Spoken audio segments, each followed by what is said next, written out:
Episode के starting में अपन को एक आइलैंड का सीन दिखाया जाता है। वहाँ पर एक घर होता है और फिर उसके घर के अंदर तेंगशा होता है, तेंगशा की बॉडी कह लो। तो यहाँ पर हमें दिखाते हैं तेंगशा को होश आता है अपनी बॉडी के अंदर, और फिर इसको तुम दिखाते हैं जो तेंगशा है वो उठ के बैठ आता है, और फिर इसको तुम दिखाते हैं वो अपना सर पकड़ता है और कहता है मुझे विश्वास नहीं हो रहा कि उस आदमी ने मुझे इतनी ज़ोर से मारा, मैं डबल से अपने शरीर में वापस आ गया। और फिर तभी यहाँ पर हमें दिखाया जाता है वो साइड में देखते तो साइड में फेयर सोई रहती है, उसको देख के जो तेंगशा है वो एकदम से शॉक हो जाता है, काफ़ी ज़्यादा सरप्राइज। और फिर इसके बाद दिखाते हैं वो अपनी आंखें बंद करने लगता है और कह रहा होता है मैंने कुछ नहीं देखा, मैंने कुछ नहीं देखा। और फिर इसके बाद हमें दिखाते हैं वो फेयर की तरफ देखता है और कहता है और कह रहा होता है जिस तरह से वो सो रही है वो यहाँ पर क्यों है। और फिर इसके बाद हमें दिखाते हैं तेंगशा बेटा बेटा सोचने लगता है और कह रहा होता है मैंने उससे मेरे शरीर को अंकल छाव के घर पर भेजने को कहा था। दिखाते हैं तेंगशा आगे सोचता है ये पूरी तरह से समुद्र से घिरा हुआ आइलैंड है, जिससे दुश्मनों को यहाँ पर हमला करने में काफ़ी ज़्यादा मुश्किल होगी, तो हम यहाँ पर सुरक्षित हैं और सिर्फ कुछ ही लोग हैं जो इस आइलैंड के बारे में जानते हैं, और ये भी तेंगशा गैंग की संपत्ति है और ये जगह पूरी तरह से सुरक्षित है क्योंकि अंकल छाऊ इसके ऊपर हमेशा नजर रखे रहते हैं इस जगह पे। और फिर इसके बाद हमें दिखाते हैं तेंगशा सोच रहा होता है क्या फेयर मेरे साथ ऐसे ही हर रोज होती है, वो तो पहले कभी भी मेरे बारे में इतनी पैशनेट नहीं थी। और फिर तभी यहाँ पे हमें दिखाया जाता है जो फेयर है उसे होश आ जाता है, यानी कि वो नींद से जाग जाती है। और फिर दिखाते हैं वो जैसे ही जागती है और अपने बगल में तेंगशा को देखती है तो एकदम से घबरा जाती है और दूसरी साइड मुड़ के बैठ जाती है। और फिर इसके बाद हमें दिखाया जाता है जो तेंगशा है वो फेयर से कहता है क्या तुम इसके बारे में मुझे थोड़ा बता सकती हो, जैसा कि तुम जानते हो कि हम दोनों ही एक साथ सो रहे थे, लेकिन मुझे वाकई में शायद मुझे वाकई में ये पूछने की ज़रूरत ही नहीं है, वैसे भी तुम एक लड़की हो इसलिए। दिखा देता भी फिर चिल्लाते हुए कहती है ऐसा सोचने की हिम्मत भी मत करो। और फिर इसके बाद हमें दिखाते हैं फिर उसे बोलती है तुम अचानक से केट से उड़ गए, क्या हुआ। दिखाते हैं तेंगशा बोलता है मैंने किसी के लिए हिट खा लिया। दिखाते हैं ये सुनने के बाद जो फेयर है वो उसे बोलती है खैर तुम इसी के लायक हो, और वैसे भी किसी और की गर्लफ्रेंड चुराने के लिए तुमको किसने कहा था। दिखाते तेंगशा बोलता है मैं तो सिर्फ हाई स्कूल लाइफ की थोड़ी आदत डाल रहा था, और वैसे भी क्या तुम जानती नहीं मेरे लिए सबसे ज्यादा इंपॉर्टेंट पर्सन कौन है। तेंगशा की ये बात सुनने के बाद जो फेयर है वो कुछ नहीं बोलती। और फिर इसके बाद हमें दिखाया जाता है जो तेंगशा है वो फेयर से कह रहा होता है अरे हाँ उस गोली के बारे में जांच कैसे चल रही है जिसके बारे में मैंने तुमसे पूछा था। फेयर कहती है उस गोली के साथ कुछ सीरियस हो सकता है, और वैसे भी हमें केमिकल एनालिसिस से अभी तक उसके बारे में कोई ठोस परिणाम नहीं मिला है, लेकिन मैंने पाया है कि गैंग में कुछ लोग स्मगलिंग पिल्स के तौर पर इन्हें बेच रहे हैं। तेंगशा उसकी बात सुन के कहता है क्या स्मगलिंग पिल्स, तो ऐसा लगता है कि ये चेंचोंग का बच्चा उतना मासूम नहीं है जितना हम सोचते थे, और शायद ये कोइंसिडेंस नहीं है कि मेरी कॉन्शियसनेस उसके शरीर में चली गई। तेंगशा आगे बोलता है एनालिसिस करते रहो और जैसे कुछ सामने आता है या मिलता है तो मुझे कांटेक्ट करना। तो फिर दिखाते हैं तेंगशा उठ के बाहर जाने लगता है और कह रहा होता है बिस्तर पर इतनी देर तक लेटे रहने के बाद मेरी हड्डियां बहुत सख्त हो जाती हैं। और फिर दिखाते हैं तेंगशा बाहर आ जाता है और कह रहा होता है ओह ये तो कितना ज़्यादा खूबसूरत है। और फिर वो आगे कहता है अगर मैं कर सकता तो मैं वाकई में यहाँ हर दिन एकदम शांतिपूर्वक बिताना पसंद करूँगा और मैं बाहर की दुनिया की शोज़ को पीछे छोड़ सकूँगा। दिखाते हैं फेयर तेंगशा की तरफ देखती है और फिर इसका दम दिखाया जाता है फेयर है जो वो आगे बढ़ती है और तेंगशा को पीछे से पकड़ लेती है और उससे कहती है तुम वांग तेंगशा हो और अगर तुम्हारी ये इच्छा है तो तुमको कौन रोक सकता है। दिखाते हैं वांग तेंगशा फेयर से कहता है मैं अभी ऐसा नहीं कर सकता, कोई नहीं चाहता कि मैं शांति से रहूं, मैं अभी ये सब नहीं छोड़ सकता, मुझे वापस जाना होगा।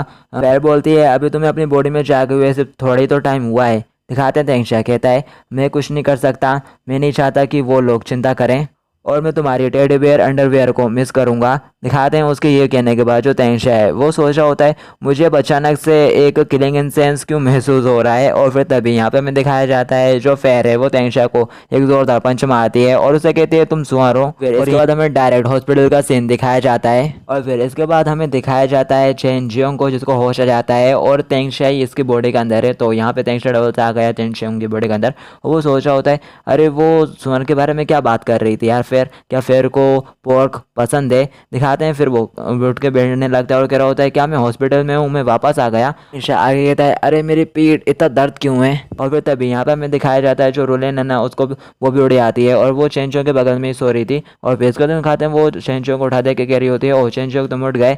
और फिर इसके बाद हमें दिखाया जाता है जो चेंचों है वो रोलेन से कहता है क्या मेरे को तो याद है कि मेरे सिर में चोट लगी थी तो मेरी पीठ में इतना दर्द क्यों हो रहा है। फिर इसके बाद हमें दिखाते हैं जो रोलेन है वो बताती है हर कोई इतनी मेहनत से फाइट कर रहा था कि मैं भूल ही गई कि तुम ज़मीन पर लेटे हुए थे।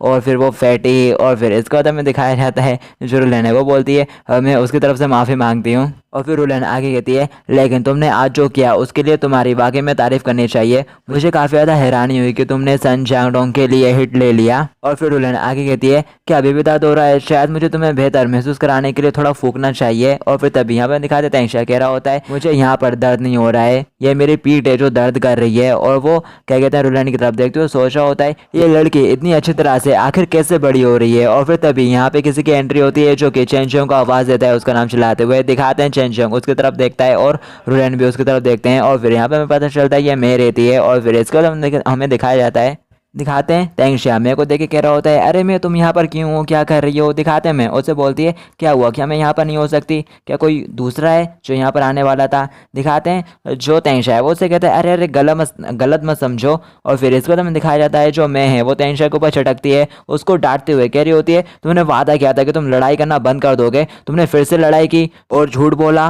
दिखाते हैं उसकी बात सुन के जो तेंक्षा है वो सोचता है तो वो इसके बारे में पागल हो रही थी और मैंने सोचा। और फिर तभी यहाँ पर मैं दिखाते जो तेंक्षा है वो उससे कहता है मैंने किसी से कोई लड़ाई नहीं की, बस किसी ने मुझे एक्सीडेंटली चोट पहुंचा दी, ठीक है ना रुलन? दिखाते हैं रुलन कहती है हाँ वो सही कह रहा है, चेंजियोंग ने इस बार किसी को बचाया है। दिखाते हैं तभी यहाँ पे सन जांगडोंग आ जाता है और वो मेरे से कहता है वो सच कह रहा है, ऐसा इसलिए हुआ क्योंकि उसने मुझे बचाया था।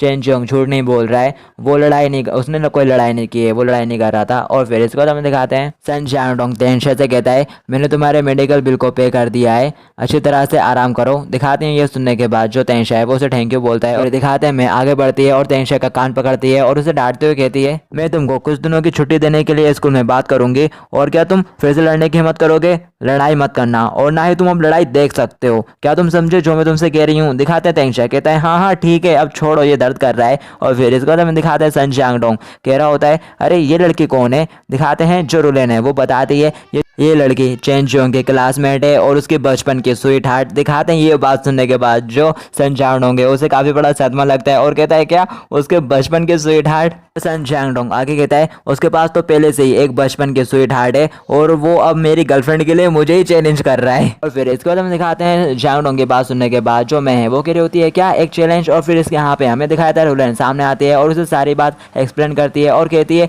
ये लोग मेरे लिए फाइट कर रहे हैं। दिखाते हैं ये बात सुनने के बाद जो मैं है वो तेंक्षा की तरफ देखने लगती है घूर घूर के। दिखाते हैं तेंक्षा बेचारा परेशान होने लगता है और वो उसे कहता है अरे ऐसी बात नहीं है जैसे तुम समझ रहे हो, ऐसा कुछ नहीं है। दिखाते हैं जो मैं है वो तेंक्षा से कहती है मैं तुमसे अब फिर कभी बात नहीं करूंगी। कहने के बाद जो मैं है वो रूम से भागने लगती है बाहर की तरफ और ये देखे जो रुलन है वो कह रही होती है ऐसा लगता है कि तुम्हारी बचपन के स्वीट हार्ट थोड़ी पागल है। और फिर इसको तुम दिखाते हैं तेंक्षा उठ के थोड़ा चलते हुए उसके पास चढ़ा होता है और आवाज़ दे रहा होता है अरे मैं रुको। और फिर तभी दिखाते हैं उसके कमर में झटका आता है और वो वहीं अखड़े आता है। दिखाते हैं ये देख के जो सन जांगडोंग है वो कह रहा होता है तुम इससे के लायक हो। फिर इसको तो मैं दिखाते हैं सन जांगडोंग आगे कहता है चेंजियोंग मुझे उम्मीद नहीं थी कि तुम इस तरह के आदमी हो गए, मैंने तो तुमको पूरी तरह से गलती समझ लिया था। और फिर दिखाते हैं सन जांगडोंग रुलन से कहता है रुलन क्या तुम सच में इस तरह के जर्क को एक्सेप्ट कर सकती हो? दिखाते हैं रुलन कहती है मुझे तो लगता है कि वो वाकई में बहुत ज़्यादा कूल है, वैसे भी एक आउटस्टैंडिंग पर्सन के पास ज़्यादा रिसोर्सेज होने चाहिए, उसे ज़्यादा रिसोर्सेज को प्राप्त करना चाहिए। और फिर इसके बाद हम दिखाते हैं रुलन आगे कहती है हमें जिसके बारे में बात करनी चाहिए वो ये है कि हमें अपना अगला राउंड कैसे तय करना है ये जानने के लिए कि तुम में से कौन ज़्यादा आउटस्टैंडिंग है। दिखाते हैं सन जांगडोंग कहता है ज़रूर और कहता है चेंजियोंग तुम इस बार डाउन होने वाले हो। और फिर यहाँ से शिफ्ट होता है हमें दिखाया जाता है कोई बहुत तेज़ी से चलते हुए जा रहा होता है और ये अपनी में रहती है और वो सोच रही होती है वो तो बेवकूफ़ है और वो बेवकूफ़ मुझे कितना ज़्यादा पागल बनाता है। और फिर इसका हम दिखाते हैं वो उसके बारे में सोचते हुए जा रही होती है वो इडियट है वगैरह वगैरह के। तभी दिखाते हैं वो एक बंदे से ठुक जाती है और फिर इसका हम दिखाते हैं मैं थोड़ा पीछे हटती है और उस बंदे से सॉरी बोलती है।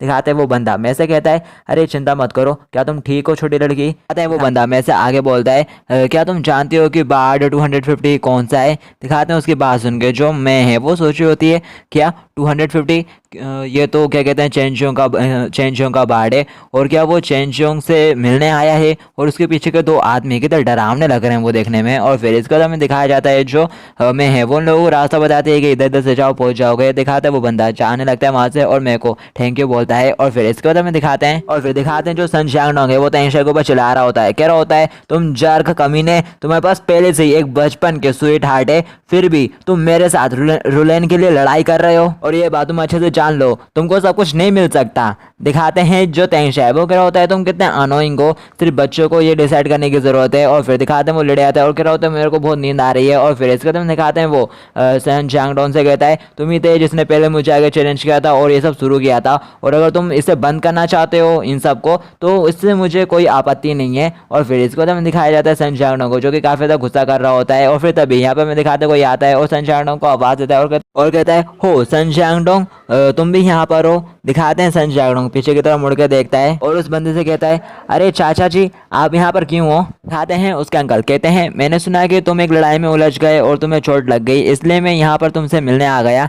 दिखाते हैं तेंगशा भी उस बंदे की तरफ देखता है और मनी मन कहता है अरे शार्पी, और यहीं पे एपिसोड एंड हो जाता है।